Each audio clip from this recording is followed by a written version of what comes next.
Okay जी, ये जो बाल है ना, इसकी मैं आपको हिस्ट्री बता दूं। बहुत ज़्यादा आयरन करने वाला बाल था और देखने में ये बलियाज बल्कि हमने ख़ुद ही किया है, लेकिन चूँकि आयरन वाला बाल है, इसका जो डाई है वो बार बार नहीं ठहरता और जैसे ही हम लोग डाई करते हैं थोड़ी देर में निकल आता है। मसला ये है कि इस किस्म के बाल का आप लोग जो है डाई नहीं कर सकते। वो डाई इसलिए नहीं कर सकते क्योंकि डाई का जो फुल प्रोसेस होता है उसमें वो क्यूटिकल्स ओपन करते हैं और सब कुछ। सो हम सिर्फ ग्लॉसिंग कर सकते हैं और ग्लॉसिंग हमेशा उन बालों की हम करते हैं जिस पे डाई करने की गुंजाइश ना हो या हमारी डाई करने की जो है ज़रूरत ना हो या डाई करने का कोई मकसद ना हो, ठीक है। सो इस वजह से ग्लॉसिंग। अब ग्लॉसिंग में जो चीज़ कन्फ्यूजन है, अच्छा कन्फ्यूजन आज से 3-4 साल पहले थी। बहुत ज़्यादा ट्रेनिंग्स में हमने ग्लॉसिंग को टॉपिक बना के इतना ज़्यादा किया कि उसे मैं देख रही थी किसी की वीडियो, तो उसने परफेक्ट ग्लॉसिंग को जो है ना बनाया है जैसे हम लोग ट्रेन करते रहे। क्योंकि हमारे ट्रेनिंग से पहले जो ग्लॉसिंग थी वो 20 वॉल्यूम और पानी में तैयार होती थी, बट ग्लॉसिंग के जो डेफिनेशन है वो ये है कि बाल कलर भी ले ले, बाल रिपेयरिंग भी ले ले, क्योंकि आप देख रहे हो बिल्कुल क्यूटिकल्स ओपन है और ये आयरन करने वाला बाल है। यहाँ तक नेचुरल है, बाकी आयरन वाला बाल है। बाल कलर भी ले ले, रिपेयरिंग भी ले ले, तो दिस इज़ ग्लॉसिंग। और ग्लॉसिंग को जो है, ग्लॉसिंग की जो रेसिपी है उसमें जो चीज़ें यूज़ होती हैं वो किसी ब्रांड से उनका कोई ताल्लुक नहीं है, उनकी क्वालिटी से ज़रूर ताल्लुक होता है। आप लोग खुद देख के बताएंगे कि आपको कौन सी क्वालिटी में क्या मिक्स करना है। So let's make a glossing first और फिर उसके बाद जो है मैं बालों में दोबारा वापस टाइम इसका बाल है ना, that is almost gold and orange के ना शेड्स में फंसा हुआ है, लेकिन हम चाह रहे हैं कि हमारे पास कोई अच्छा खूबसूरत सा कुछ हनी ब्लॉन्ड कुछ ऐसा शेड आ जाए या फिर ब्राउन्स के शेड्स में कुछ ऐसा शेड आ जाए, क्योंकि ये आजकल बहुत इन है ये वाले colours. These are the browns, ये सारे ब्राउन के कलर्स हैं। कुछ ऐसा शेड आ जाए। अब इस शेड कार्ड में से का कलर मैं नहीं उठा रही, आई एम जस्ट टारगेटिंग कि मेरे पास कुछ ऐसे कलर्स आ जाए जो आजकल ना इन भी बहुत है और उसका कलर भी बेहतर हो जाए। इन एनी केस ऑरेंज या येलो से ना हट जाए।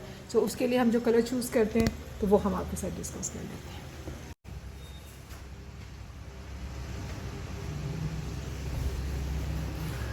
ओके जी, जो बाल था ना वो एक्चुअली मुझे नहीं पता कि कैमरे में कैसा नज़र आ रहा है, लेकिन जो बाल है उसके अंदर येलो स्ट्रॉन्ग और ऑरेंज का टिंच है, ठीक है।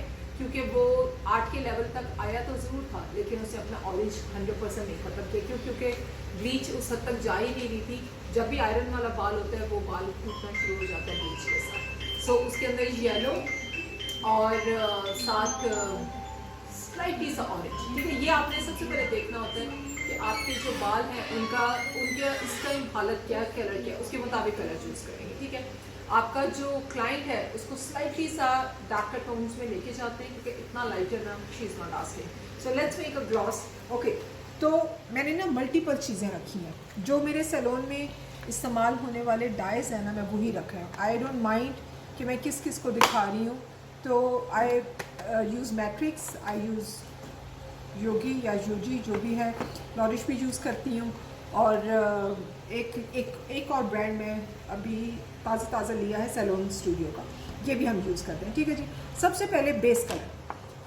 ग्लॉसिंग में बेस कलर होना बहुत ज़रूरी। अब बेस कलर का जब आप नाम लेते हैं तो उसका मतलब होता है कि वो कलर्स, क्योंकि ग्लॉस इतना मजबूत होता नहीं है और ये जो 1 से लेके ये वाले कलर्स होते हैं जिसमें 0 आपका आता है, 1.0, 2.0, इनमें से एक बेस कलर लेना ज़रूरी है।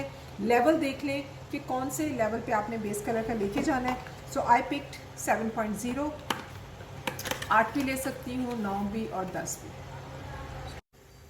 ओके, सो प्रोडक्ट में ये जो मास्क है ना, ये तो मैं नहीं शो कर रही।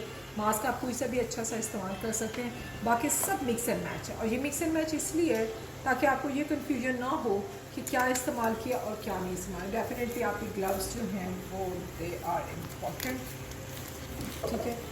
ओके, सबसे पहले बेस कलर। जितना बाल आपने लंबा देखा है ना, तो मुझे बेस कलर जो है ना वो 20 ग्राम चाहिए।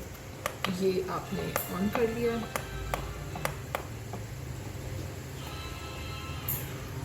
चलें,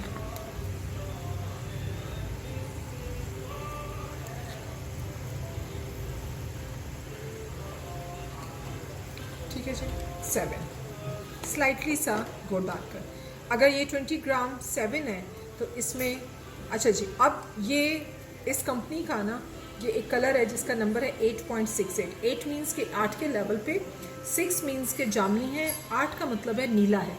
सो मैं नीला और जामनी दोनों ही डालना चाह रही हूँ। क्यों? क्योंकि बाल येलो एंड ऑरेंज दोनों टिंच में है।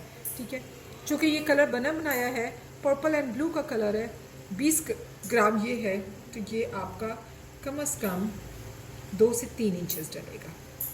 ठीक है, इन केस ये कम हुआ तो मैं डेफिनेटली जो है वो लूँगी। मेरे पास एक कलर और है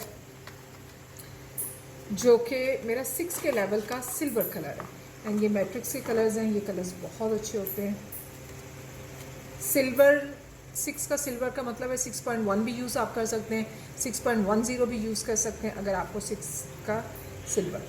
ठीक है जी, 5 ग्राम आपको ये ज़्यादा नहीं, वो इसीलिए क्योंकि मुझे हल्का सा सिल्वर का जो है ना थोड़ा टच चाहिए। ठीक है, जितना आपका कलर है 3% यानी कि 10 वॉल्यूम, उतना ही हम वॉल्यूम ले लेते हैं। मुझे डिपॉजिट करना है, वॉल्यूम को बढ़ने मत देना, 1 और 1 के रेशो में आप रखिएगा। ठीक है, जितना आपके पास कलर उतना ही वॉल्यूम। साथ इसके मास्क 2 टेबलस्पून, कोई सा भी अच्छा मास्क जो आप लोगों को सूट करता है। ये मेरे पास एक प्रोटीन मास्क है और फ्यू ड्रॉप्स ऑफ ऑयल। ठीक, ये बेसिकली इसके अंदर आमंड ऑयल है, या ऑयल। मास्क और ऑयल रिपेयर करेगा और बाकी जो कलर है वो इसको ग्लॉस करेगा। मिक्स, जितनी ज़्यादा चीज़ें होती हैं मिक्सिंग उतनी ही स्पीड में और उतनी ही देर तक होती है। सो मैं कम से कम 1 मिनट इसको मिक्स करूँगी। मुझे ये कलर, जितने भी ये यूरोपियन कलर्स होते हैं ना, इनकी मिक्सिंग ज़्यादा लंबा टाइम लेती है बनिस्बत ये वाले कलर जो इंग्लैंड के कलर्स होते हैं। तो इसीलिए चूँकि ये कलर मैट्रिक्स का डला हुआ है, मैं इसको बहुत टाइम लूँगी।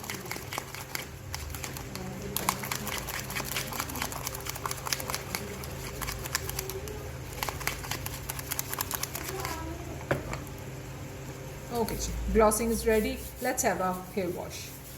आपकी होल्ड कीजिएगा। सबसे पहले प्लास्टिक बैग, क्योंकि ये जो एरिया है ये बच जाता है आपका गीला होने से। और उसके बाद टॉवल, और फिर क्लाइंट को जो है बहुत आराम से उसका कंफर्टेबल जो है, हेड का कंफर्ट होना ज़रूरी है क्योंकि यहाँ उसको 5 to 10 मिनट्स लगेंगे। ठीक है, बालों को चेक कर लीजिए कहाँ से स्टार्ट हो रहा है। क्यों? क्योंकि ये जो ऊपर वाला एरिया होता है ये पहले हम ग्लॉस करते हैं, उसके बाद नीचे वाला हम लोग बाद में करते हैं। ठीक है, the client is prepare. Gloss के लिए नीम गर्म पानी आप यूज़ कर सकते हैं। लेट्स हैव, नीम गर्म ही है पानी, बहुत गर्म नहीं क्योंकि सर्दियों की वजह से।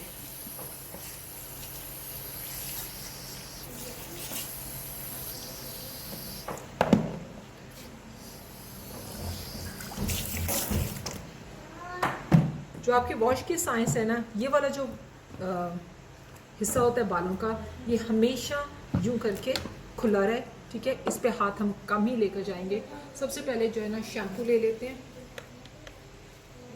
मैंने सिर्फ स्कैल्प को 1 या 2 दफ़ा साफ़ करना है, लेकिन चूँकि बाल पहले से साफ़ हैं इसलिए हमने स्कैल्प को, ठीक है, ये शैम्पू सीधा जो है इसके आपके क्लाइंट के स्कैल्प में जाए। शैम्पू से सिर्फ हम स्कैल्प धोते हैं नॉर्मल केस में। केराटिन्स वगैरह इज लिटिल डिफरेंट। ठीक है, इसके आप यहाँ से उठाते जाइए और इसका जो है ये कानों के पीछे और ये स्लाइटली नीचे। ठीक है जी, शैम्पू सिर्फ इस हिस्से पे लगा है, इस हिस्से को मैंने कुछ नहीं कहा। अब इस पे हल्का सा पानी and you need to wash this skin. सबसे पहले हम हेयर लाइन को साफ करते हैं। ठीक है, आपका इन बालों के साथ जब तक आप शैम्पू करें कोई ताल्लुक नहीं है। और इनको हटा दीजिए। कम से कम ये शैम्पू जो होती है, ये जो इसका लेदरिंग है, ये 1 मिनट लेते हैं आपसे। आपका स्कैल्प जब साफ़ हो जाए तो फिर हम इसको रिंस आउट करते हैं 1 मिनट, ताकि दूसरा शैम्पू आपको बिल्कुल ना करना पड़े। This is a professional the way you are washing your hair. और सबसे बड़ी बात है, ख़ास तौर पे जिस टाइम आपका ब्लो ड्राई या कट होता है, तो हम लोग ये नीचे वाले को बिल्कुल हाथ नहीं लगाते, वैसे भी नहीं लगाते। ठीक है, जब आपको फील आ जाए कि जी शैम्पू साफ़ है, तो सबसे पहले ये वाला हिस्सा ये बहता जाएगा और इन बालों को धोता जाएगा। आपने इस बालों को हाथ नहीं लगाना। ठीक है,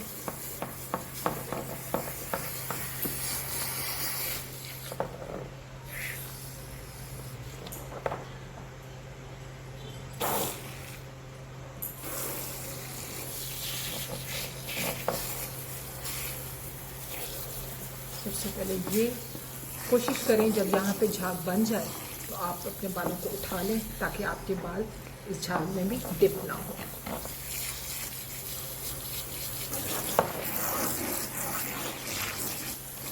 ओके, अब स्कैल्प की बारी है।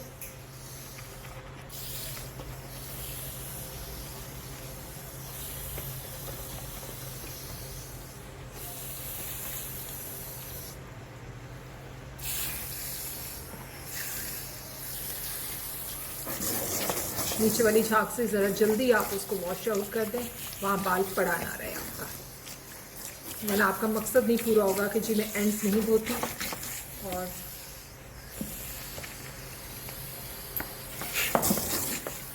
That's it. ये बहता हुआ जो पानी था ना, उसने ये वाले आपके बाल बहुत अच्छी तरह से वॉश कर दिए। अब चलते हैं नेक की तरफ।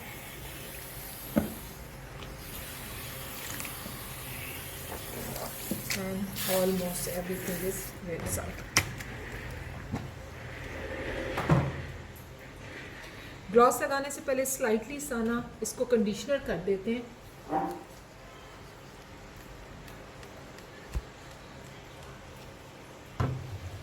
बिल्कुल हल्का कंडीशनर। अब जहाँ शैम्पू आया था वहाँ कंडीशनर नहीं आएगा, और जहाँ कंडीशनर आता है वहाँ शैम्पू नहीं आता। ठीक, ये आपका कंडीशनर है। कंडीशनर भी आपने यूँ नहीं मलना, ऊपर से जो है ना आप उठाते जाएं और बालों के टेंगल्स भी खोलते जाएं, जो आपकी फिंगर कॉम्स होती हैं, और अपने कंडीशनर को पूरे बालों पे। आप देखेंगे पूरा क्लाइंट आपका वॉश लेकर आ जाता है, लेकिन उसको आपको ना बाल अड़े ही नहीं होते, और ना ही उसको झटके लगा लगा के बालों को खोलना पड़ता है।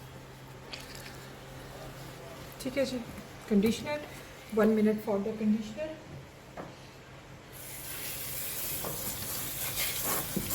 Simple rinse out.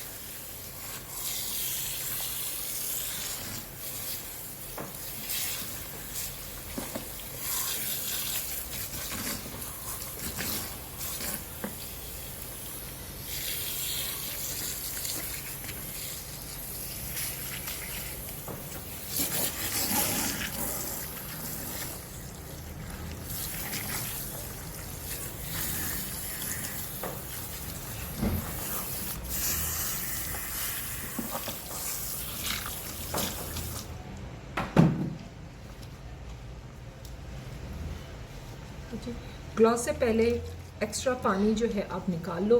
ग्लॉस में डाइल्यूशन नहीं होनी चाहिए पानी की। ठीक है, बाल मुकम्मल तौर पे जो है ना टेंगल फ्री है। ओके, इस ग्लॉस का आपकी रूट्स के साथ कोई ताल्लुक नहीं है। थोड़ा सा और ब्लेंड कर लेते हैं। ना ये रूट्स को कुछ करती है और ना ही रूट्स में कोई प्लस पॉइंट होता है, लेकिन उसके बावजूद आपने जो ग्लॉस बनाई है आप लगा के देख लेते हो, कहीं ऐसा तो नहीं कि जो टोनर आपने डाला है वो बढ़ जाए या कोई चीज़ कम हो जाए। इन बालों के लिए 10 से 15 मिनट की ग्लॉसिंग है, जो कि स्टबन बाल है। और ये स्टबन इसलिए है क्योंकि ये आयरन यूज़ करता हुआ बाल है, ये इतनी जल्दी कलर नहीं लेगा तो फिर निकाल देगा। सो इसलिए थोड़ा सा हम टाइम देंगे इसको। ठीक है जी, ऑल गुड। अगर पर्पल वाला और ब्लू वाला जो है वो ज़्यादा बढ़ जाता तो यकीनन यहाँ जो है ना बाल जाम नहीं होना शुरू हो जाता है। which is not a case.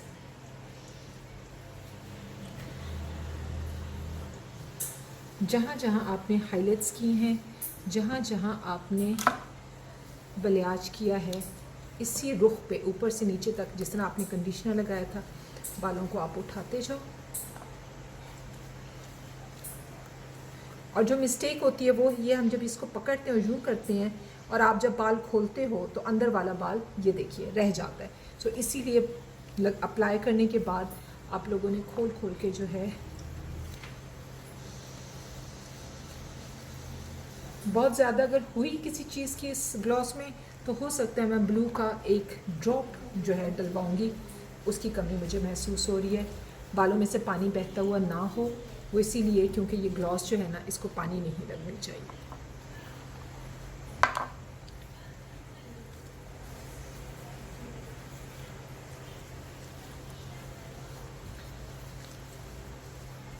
Gloss के timing 10 to 15 minutes.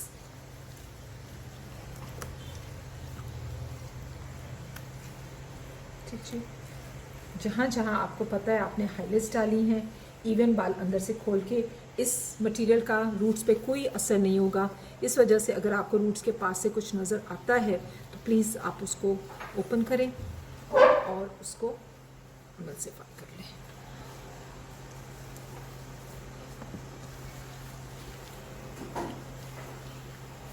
Ten volume colour mask and oil मिलके आपके बालों की जो है ना, एक तो कलर को फिक्स करेंगे और प्लस आपको ग्लॉस करेंगे।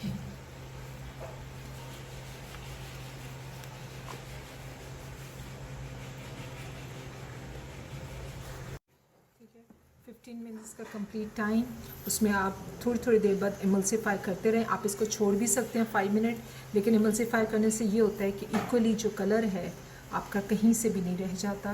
प्लीज़ खोल खोल के, और इसके ये आपके एंड्स, ठीक है। आई थिंक मेरा टारगेटेड कलर जो है वो आ गया है।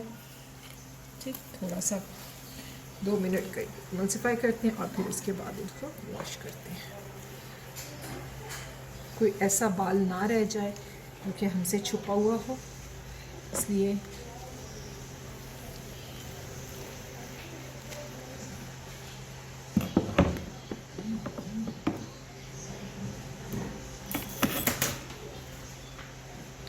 ओके जी, लेट्स रिंस।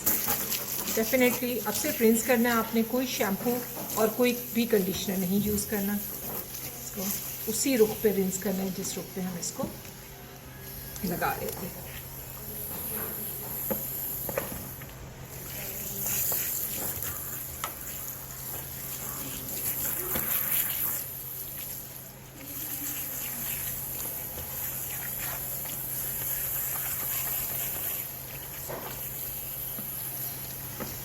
तीस से 40 ग्राम का मटेरियल था, इस वजह से आपने वो सारा मटेरियल इसका रिंस आउट करना है। आप थोड़ा सा अपने आप को पुशअप करो, थोड़ा सा ऊपर खींचो।